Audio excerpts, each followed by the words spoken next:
दुनिया जिसको हम कहते हैं, संसार जिसको हम कहते हैं, इसका प्रारंभ होता है देहात्म भाव के बाद। इसको आप रोक नहीं सकते, देहात्म भाव होगा ही। अब सवाल ये है, जब तक के देहात्म भाव है तब तक के ये दुनिया बनी रहेगी, यहाँ का सुख दुख बना रहेगा और हम इसी में फंसे रहेंगे। तो करना क्या है? देहात्म भाव से निवृत्त होना है। देहात्म भाव से निवृत्ति तीन प्रकार से होती है। एक तो अज्ञान में, जिसको सुषुप्ति अवस्था कहते हैं। दूसरी कंपल्सरी, जिसको मृत्यु कहते हैं। अब चाहे ना चाहे देह के साथ तादाद में खत्म हो गया, देह मर गया। देखो, और तीसरी बात क्या है? सोना भी नहीं और मरना भी नहीं, और फिर भी देहात्म भाव से न जी करके देह के माध्यम से प्रकट होना है। इस स्थिति को कहते हैं ध्यान का अभ्यास। तो कई बार ध्यान के लिए बैठते हैं और सो जाते हैं। इस ध्यान को कहते हैं झटका मेडिटेशन। झटके आ रहे हैं, देहात्म भाव का त्याग हो रहा है। देखो, और इसीलिए पहले समझ ले ये सब चक्कर क्या है। चक्कर ये है कि जैसे हम सब के लिए आकाश सामान्य है, हर एक के लिए अलग अलग आकाश नहीं है। स्त्री के लिए फेमिनाइन, जेंट्स के लिए मैस्कुलिन आकाश नहीं, एक ही आकाश है। और ये आकाश कैसा है? उदाहरण से, इस कमरे के अंदर भी आकाश है, बाहर भी आकाश है। तो आपने क्या समझा? यदि आपने ये समझा है, इसका अर्थ यह कमरा आकाश में है, तभी संभव है ना, अंदर बाहर। इसी प्रकार से मन एक ही है। जैसे आकाश एक है, मन एक है। और ये मन अंदर भी वही है, बाहर भी वही है। जैसे किसी वस्तु का जब ज्ञान होता है तो वो वस्तु मन में जब तक के प्रवेश नहीं करती तब तक के उस वस्तु का ज्ञान नहीं होता। जानाति, इच्छति, करोति, ये तीन स्टेजेस होती है। इसीलिए जब हमको मालूम नहीं तो हम उसके बारे में इच्छा करते ही नहीं। और फिर ये टेली मार्केटिंग वाले शुरू कर देते हैं कि आलू काटने की मशीन, और फिर उसको बड़े चाव से देखते हैं। आप 5 किलो आलू एक ही जैसे, एक ही साइज के पीसेस हो गए केवल 1 मिनट में। 5 किलो आलू, ओरिजिनल कीमत उसकी 25,000 रुपये। अभी आप फोन करके करोगे तो 5,000 रुपये। इतना डिस्काउंट है। पहले मालूम नहीं था तो इच्छा नहीं थी, अब इच्छा हो गई, फिर करो थी, खट से ले लिया फोन, कर दिया। और वो फोन गलत नहीं जाता, ठीक ही जाता है। और दूसरे दिन मशीन आ जाती है। अब आ गई मशीन। घर में कितने हैं? हम केवल 2।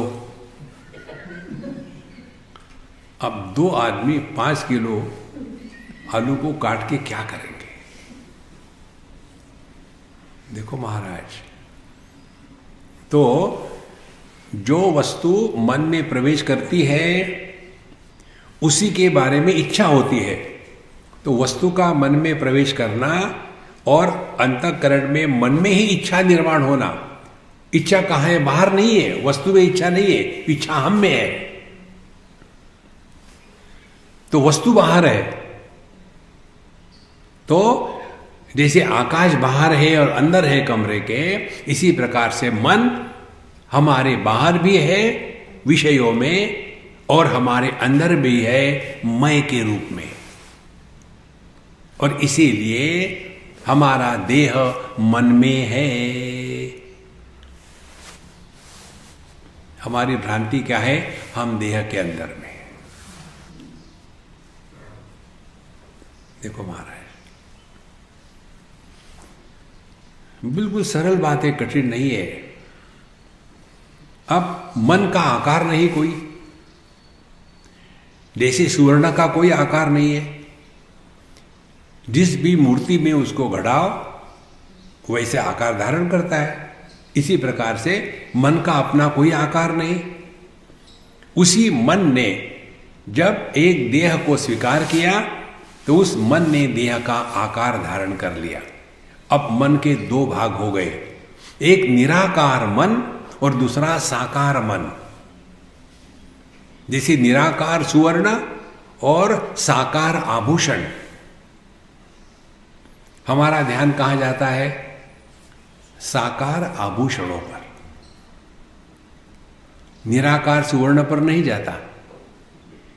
इसी प्रकार से मन का ध्यान देह पर जाता है, और जहां मन ने देह को स्वीकार कर लिया है और ये भ्रांति हो गई कि मैं देह के अंदर हूं, उसके बाद जितने भी विचार आएंगे वो सभी के सभी विचार मन के संदर्भ में ही आएंगे। बिना संदर्भ के विचार नहीं आ सकते।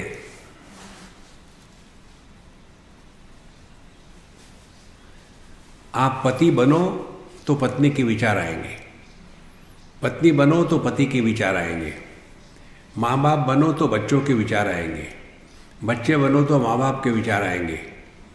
कुछ मत बनो, रिमेन एज नोबडी। अब विचार करके देखो,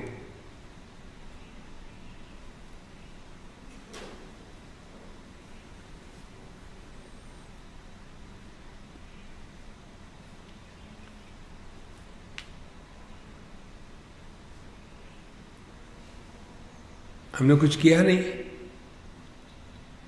केवल समझदारी। यदि ये बात स्पष्ट हो गई हो कि विचार हमेशा किसी संदर्भ से आते हैं, और संदर्भ होता है देहात्म भाव से। जब मैं देह हूं तो मेरी पत्नी, मेरे बच्चे, मेरी मां, मेरे बाप, मेरा देश, मेरा धर्म, मेरी प्रॉपर्टी, मेरे दोस्त, मेरे दुश्मन। जहां देहात्म भाव खत्म हो गया, ये सब रेफरेंसेस गायब हो गए। एक भी रेफरेंस नहीं है तो मन में विचार आ ही नहीं सकते।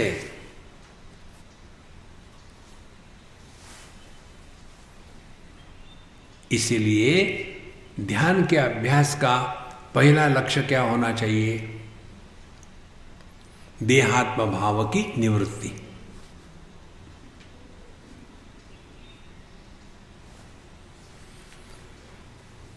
जिसके द्वारा देहात्म भाव की निवृत्ति होगी वो ध्यान का अभ्यास। तो दो बातें हो गई अभी तक, एक ध्यानमय जीवन और दूसरा ध्यान का अभ्यास। अब ध्यान के अभ्यास में हमको देहात्म भाव से निवृत्त होकर के रहना है। लेकिन सवाल यह आता है, क्या बिना देह के साथ तादात्म्य किए हम रह सकते हैं?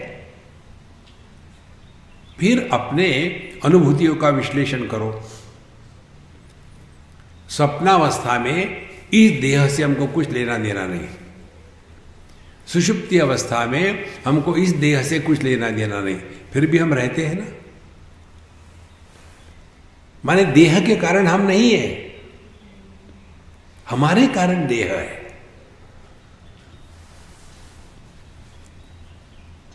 तो हम कौन हो गए?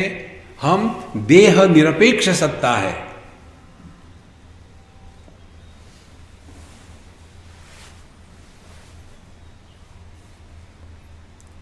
यदि ये बात गले उतर गई हो ना कि हम देह निरपेक्ष सत्ता है, तो अंतःकरण से मृत्यु के विचार हमेशा के लिए समाप्त हो जाएंगे।